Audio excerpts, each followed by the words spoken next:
दोस्तों, हमें बचपन में सिखाया जाता है कि जिद करना अच्छी बात नहीं होती और जिद्दी बच्चों को कोई पसंद भी नहीं करता। और ये बात सही भी है, क्योंकि बच्चों की जिद में होता है बचपना और उन्हें सही और गलत की पहचान भी नहीं होती। लेकिन बड़े होने पर इसी जिद की परिभाषा बदल जाती है, क्योंकि बड़े होने पर सही और गलत का फर्क हर इंसान को पता होता है।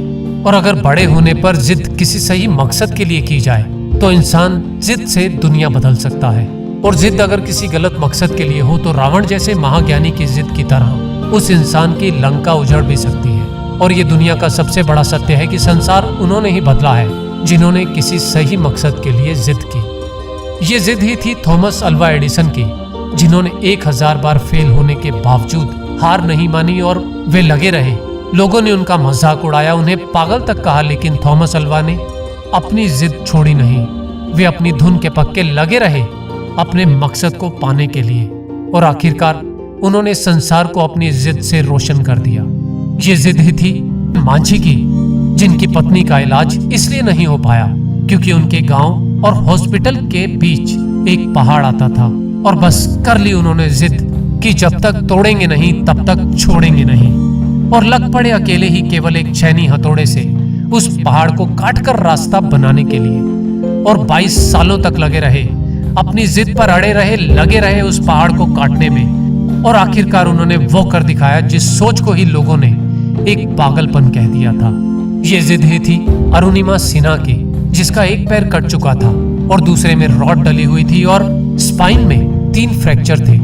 एक ऐसी परिस्थिति जिसमें कोई व्यक्ति नॉर्मल स्पोर्ट्स खेलने के बारे में सोच भी नहीं सकता, उस लड़की ने संकल्प किया, एक जिद पकड़ी कि वो दुनिया के सबसे मुश्किल पहाड़ एवरेस्ट की चोटी तक पहुंचेगी, जिसे लोगों ने कहा कि उसकी ये जिद एक पागलपन है और नहीं कर पाएगी। लेकिन उसकी जिद, उसके संकल्प में वो ताकत थी कि उसने एवरेस्ट फतेह किया। दोस्तों, संसार में ऐसे 2-4 नहीं, हजारों एग्जाम्पल्स हैं जब इंसान ने अपनी जिद से वो कर दिखाया जो लोगों को पागलपन लगता था, असंभव लगता था। लेकिन जिद्दी लोगों ने सबको गलत साबित कर ऐसे कारनामों को अंजाम दिया जो असंभव लगते थे।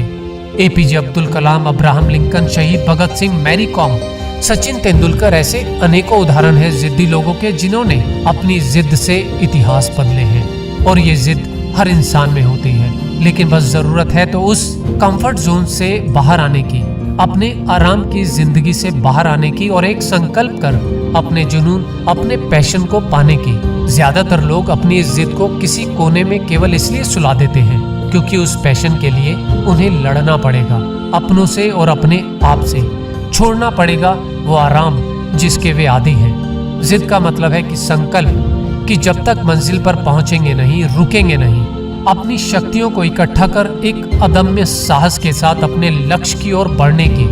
और जिद किसी भी चीज की हो सकती है। अगर आप एक स्टूडेंट हैं तो एग्जाम में अच्छे नंबर लाने की जिद। अगर आप किसी एग्जाम की तैयारी कर रहे हैं तो एक ही बार में उस एग्जाम को क्लियर करने की जिद। अगर आप बिजनेसमैन हैं तो बिजनेस में टॉप तक पहुंचने की जिद। अगर आप एक खिलाड़ी हैं तो अपने खेल में टॉप का खिलाड़ी बनने की जिद। अगर आप गाना गाते हैं तो टॉप का सिंगर बनने की जिद। अगर आप डॉक्टर बनना चाहते हैं तो टॉप का डॉक्टर बनने की जिद। तो खोजिए अपने आप को, खोजिए आपका वो क्या पैशन है जिसे आपने सुला दिया है। खोजिए कि ऐसा क्या है जिसे पाने की जिद में आप अपनी कंफर्ट जोन से बाहर आकर भी खुश रह सकते हैं। और बन जाइए जिद्दी उस पैशन, उस सपने को पूरा करने के लिए जिसे आप करना चाहते हैं। और क्या मालूम आपकी वो जिद आपको सफलता के उस मुकाम तक पहुंचा दे जहां आपकी जिद भी एक उदाहरण बन जाए दूसरों को प्रेरित करने के लिए। तो खोजिए अपने सोए हुए सपनों को और बन जाइए जिद्दी उन सपनों को पूरा करने के लिए।